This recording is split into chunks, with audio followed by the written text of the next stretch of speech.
Hello, it's Thursday the 16th, a rather grey, wet and miserable morning for the market brief. But I'm out on the air wheel and let's try and get through this before the rain really starts to fall. So October inflation was 4.6%, down from a peak of 11.1% in October last year. Yes, we're at a 2-year low, and yes, market expectation is for it down to 3.6% by spring, but no, that's still not good enough. The 2% target is what the government wants. Sky-high energy prices added to the peak this time last year. They're no longer an issue, and while Sunak piped up earlier in the year pledging to halve inflation, it has been the Bank of England, not the government, responsible for this pullback so far. However, assuming that Jeremy Hunt does not make any inflationary changes to fiscal policy in his autumn statement, it might be safe to assume interest rates have now peaked.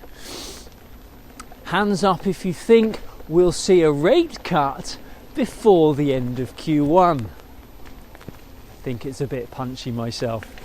Over in the US, headline CPI inflation dropped to 3.2% and producer prices followed suit. PPI dropped to 1.3%, and as this is a reasonable precursor of future prices, it adds to the view that the inflationary battle is nearly over in the US. We also had evidence, mind out Bert, that the economy is cooling when retail sales fell for the first time since March, where retail sales rose by almost 1% last month. Big retailers are reporting a drop-off in consumer activity in the run-up to Thanksgiving. And all this rather suggests that the Fed is less likely to hike rates again at the December meeting.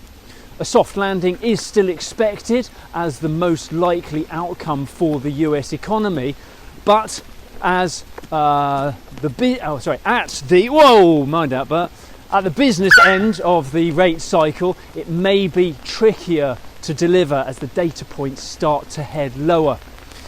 In the market, sterling reacted as expected to the fall in inflation. We fell to around 124 against the dollar, but we did manage to hold on to some of the gains from earlier in the week.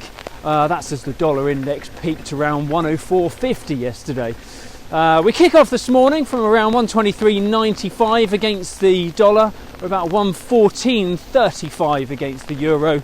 And euro dollar is around 108.40 on the open this morning.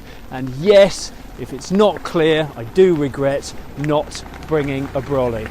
All the best. If you do not have a clue, then just tweet through and ask FxPlew.